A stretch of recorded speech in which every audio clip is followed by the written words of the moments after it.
اعوذ باللہ من الشیطان الرجیم بسم اللہ الرحمن الرحیم قال اللہ تعالیٰ عز وجل وَأَنْتُمُ الْأَعْلَوْنَ إِن كُنتُم مُؤْمِنِينَ، تم سر بلند رہو گے اگر تم مومن بن جاؤ۔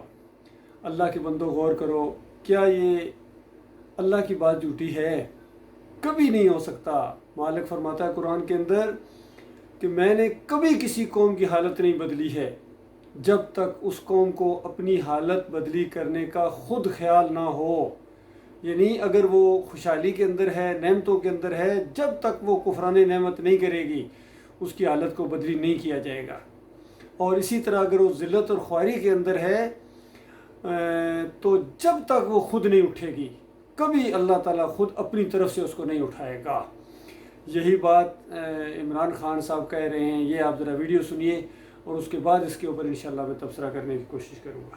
اللہ کا فرمان ہے کہ میں کبھی، قرآن میں کہتا ہے میں کبھی کسی قوم کی حالت نہیں بدلتا جب تک وہ قوم خود اپنی حالت بدلنے کی کوشش نہ کرے۔ اگر ہم سمجھتے ہیں کہ ہم بھیڑ بکریوں کی طرح رہیں اور ایک دم ہم آزاد ہو جائیں گے، ہم نہیں ہوں گے، وہ ویسے ہی رہیں گے۔ تو یہ وقت ہے، میں ساری قوم کو دعوت دے رہا ہوں کہ آپ نے آنا ہے پنڈی، آپ نے پنڈی آنا ہے 26 تاریخ کو، ہفتے کو 1 اور 2 کے بیچ میں آپ نے پوری کوشش کرنی ہے پہنچنے کی۔ میں خود وہاں آپ سے انشاءاللہ خطاب کروں گا اور اگلا لائے عمل دوں گا۔ یہ تحریک رکنے نہیں لگی، میں آپ کو اگلا لائے عمل دوں گا۔ اور عمران خان صاحب کہہ رہے ہیں کہ گھر بیٹھ کے کبھی تبدیلی نہیں آتی ہے، یہ تبدیلی لانا چاہ رہے ہیں، ایک بت کی پوجا سے ہٹا کے دوسرے بت کی پوجا کروانا چاہ رہے ہیں، بس یہ تبدیلی ہے۔ اور نواز شریف اور شہباز شریف کی زرداری کی غلامی سے نکال کر اب محمود قریشی اور چودھری فواد اور عمران خان کی غلامی میں آ جاؤ، بس یہ تبدیلی ہے۔ اور جمہوریت کے اس مشرکانہ نظام کی پوجا کرو اور پھر تم حقیقی معنوں میں آزاد ہو جاؤ گے۔ یہ شیطان کا بہت بڑا وار ہے اللہ کے بندو۔ اس لیے میں پہلے بھی آپ کو کہہ چکا ہوں، عمران خان صاحب رک جاؤ اگر صحیح معنوں میں اپنے خیر خواہ، کیونکہ آپ کو تو بالکل گویا آپ موت کے منہ میں کھڑے ہیں۔ کتنے قاتلانہ حملے آپ کے اوپر ہو چکے ہیں، اور اس سلسلے کے اندر ظاہری بات ہے موت تو آئے گی، اور آپ کہتے ہیں میں جان دے دوں گا۔ وہ جان دینے کے بعد آگے کیا بنے گا؟ یہ کبھی سوچا آپ نے؟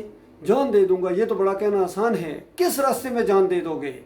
اور قوموں کے بڑے بڑے لیڈروں نے اپنی قوموں کے راستے میں، اپنے ملک کے راستے میں جانیں دی ہیں، اس سے پہلے بھی ہوا ہے، لیکن اب وہ کہاں پہنچ چکے ہیں؟ تو اس سے بہتر نہیں ہے، اگر جان ہی دینی ہے تو آپ اللہ کے راستے میں جان دینے کے لیے کیوں نہیں آگے بڑھ رہے ہیں؟ دین اسلام جو اصلی حالت میں اگر آپ پیش کریں، قوم ویسے بھی نوجوان آپ کے ساتھ ہے، اعتماد ہے آپ کے اوپر، اور اگر آپ نے ان کو سیدھا راستہ نہ دکھایا، صراط مستقیم نہ دکھایا، حالانکہ آپ کلمے کی دعوت بھی دیتے رہتے ہیں لیکن کلمے کا معنی نہیں بتاتے ہیں صحیح معنوں میں۔ کلمہ پڑھنے والا جا کے مزار کے سامنے سجدے کرے گا، کلمہ پڑھنے والا یہ جمہوریت کے جھنڈے کو بلند کرے گا، کلمہ پڑھنے والا یہاں یا علی مدد کے پٹے بنوائے گا، کلمہ پڑھنے والا جنتی دروازے سے گزرے گا دنیا کے اندر۔ کبھی ہو سکتا ہے کس کو دھوکہ دے رہے ہیں اللہ کے بندے میرے پیارے بھائی؟ اس لیے جہاں تک یہ میری آواز پہنچے رک جاؤ۔ یہ بہت ہی بڑا آپس میں یہ تصادم ہونے والا ہے۔ یہ 26 نومبر کو کہہ رہے میں وہاں آؤں گا، یہ ایک ہفتہ تقریباً رہ گیا ہے، تو اس کے بعد جو مرے گا آگ میں، جدھر سے بھی ہاں، اگر کوئی ایمان اور عقیدے والا ہے، صحیح ایمان عقیدے والا ہے، چاہے وہ پولیس میں ہے یا رینجر میں ہے یا فوج میں ہے، وہ اپنے اس سسٹم کی یعنی کرتے ہوئے، اس کا مسئلہ اور ہے، وہ ڈیوٹی دے رہا ہے لیکن اس کا عقیدہ ٹھیک ہے۔ لیکن یہ جو جلوس میں جا رہے ہیں یہ تو سب عقیدے کی خرابی کے اندر مبتلا ہے، جو کہ یہ جمہوریت کے راستے میں جا رہے ہیں۔ یہ کوئی ایمان کا راستہ نہیں ہے، توحید کا راستہ نہیں ہے، کلمے کا راستہ نہیں ہے، بلکہ کلمے کا انکار ہے۔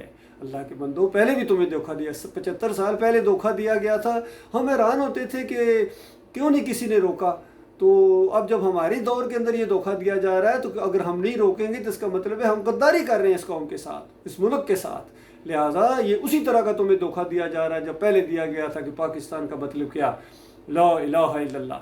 نہ کلمہ، نہ نعرہ لگانے والے کو لا الہ الا اللہ کا مطلب آتا تھا، اور نہ جواب دینے والے کو لا الہ الا اللہ کا مطلب آتا تھا، کیونکہ ملک ملنے کے بعد بھی اسی طرح داتا، دستگیر، مشکل کشا، حاجت رواؤں کی ایک فوج تیار ہو گئی یہاں پاکستان کے اندر پہلے سے زیادہ، اور وہاں سے جو ہجرت کر کے آئے ہیں اپنے خیال کے مطابق اپنی مورتیاں ساتھ لے کے آئے ہیں، یا علی مدد کے نعرے ساتھ لگائے ہیں، 11ویں کی دیگ ساتھ لائے ہیں، واسطے وسیلے ساتھ لائے ہیں، اور وہ 12ویں کے کیک ساتھ لائے ہیں، تو بتاؤ کیا فرق پڑا؟ کہاں گیا تمہارا لا الہ الا اللہ؟ اللہ کے بندو کب تک فریب دو گے، اور پیچھے چلنے والوں کب تک فریب میں آتے رہو گے؟ اس لیے میں آپ کا بھائی ہوں، میں آپ کو صحیح مشورہ دے رہا ہوں کہ دیکھو یہ سارے جتنے آپس میں آپ کے جھگڑے ہیں، لڑائیاں ہیں، نفرتیں ہیں، کرپشن ہے، لوٹ گسوٹ ہے، یہ جمہوریت کی وجہ سے ہے۔ کہتے ہیں جمہوریت میں ایسے نہیں ہوتا، جمہوریت میں ایسے ہی ہوتا ہے، یہی جمہوریت کا حسن ہے، یہ جمہوریت کی تحفے ہیں، اس راستے کے تحفے ہیں جو اس سے پہلے بھی ملتے رہے ہیں۔ اور اگر صحیح معنوں میں اپنے آپ خیر خواہ ہیں، ملک کے خیر خواہ ہیں، قوم کے خیر خواہ ہیں، تو اس کے بعد اسلام کو اپناؤ۔ اسلام اپنا بہترین ایڈمنسٹریٹو سسٹم رکھتا ہے، جسٹس کا نظام رکھتا ہے، اپنی پاور رکھتا ہے، یقین کیجئے پوری دنیا کے اندر یہ پیغام جائے گا، یہ موقع آپ کو اللہ تعالیٰ نے دیا ہے۔ اور نبی علیہ السلام کی پوری زندگی آپ کے سامنے ہے، صحابہ کرام کی پوری زندگیاں آپ کے سامنے ہیں، اور جنگیں بھی، صلح بھی، معیشت کا مسئلہ سب سے بڑا وہاں معیشت کا مسئلہ تھا۔ تو یہ نہیں کہ انصاف دیا گیا تو وہ جناب معیشت ٹھیک ہوگی، وہ انصاف سب سے پہلے اللہ کے معاملے میں انصاف کرو۔ اللہ کے علاوہ یہ جتنی درگاہیں بنائی ہوئی ہیں، یہ انصاف نہیں، یہ ناانصافی ہے، یہ ظلم ہے، یہ زیادتی ہے۔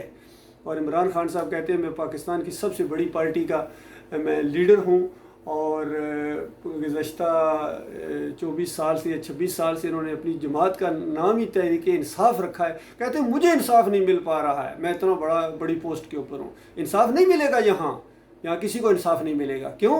عقیدے کے اندر خرابی ہے، شرک ہے دماغوں کے اندر، خون کے اندر، رگوں کے اندر، پٹھوں کے اندر، اور دوڑ رہا ہے۔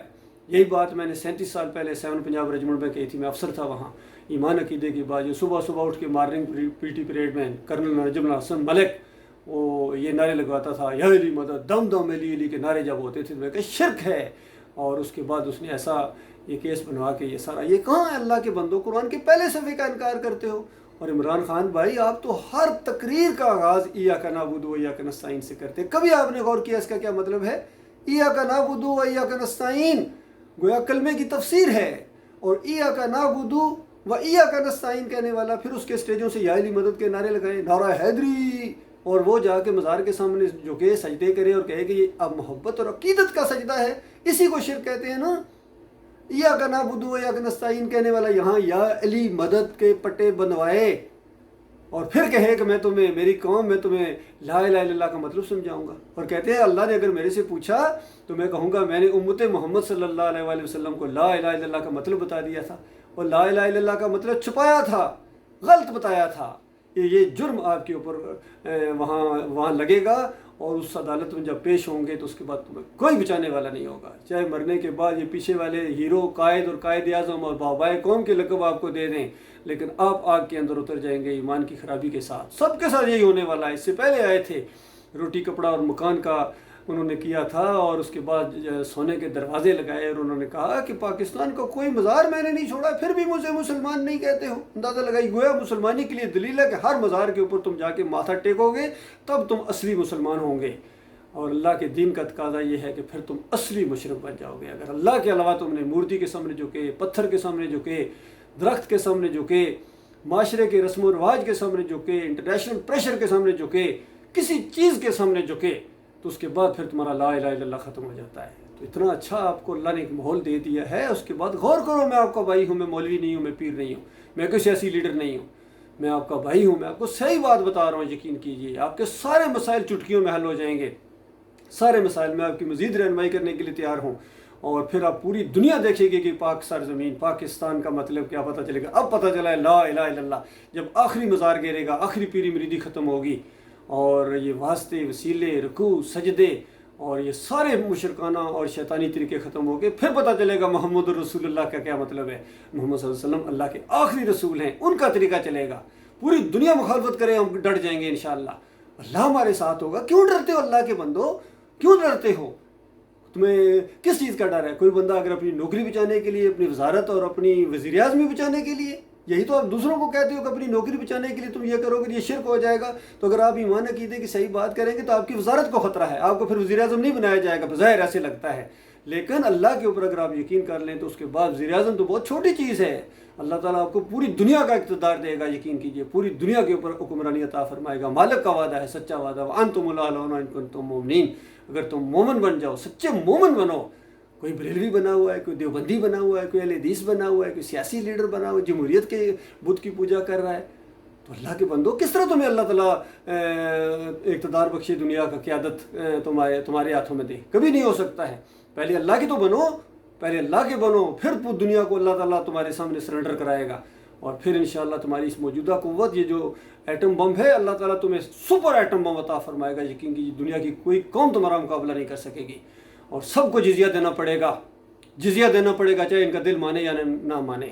یہ اللہ کی کتاب کا سچا وعدہ ہے. اور سچے وعدے کے اوپر اعتماد رہتے ہوئے اگر تمہیں اس راستے میں موت آ جائے تو پھر تو کہنا ہی کیا. اللہ تعالیٰ غور و فکر کرنے کی توفیق عطا فرمائے.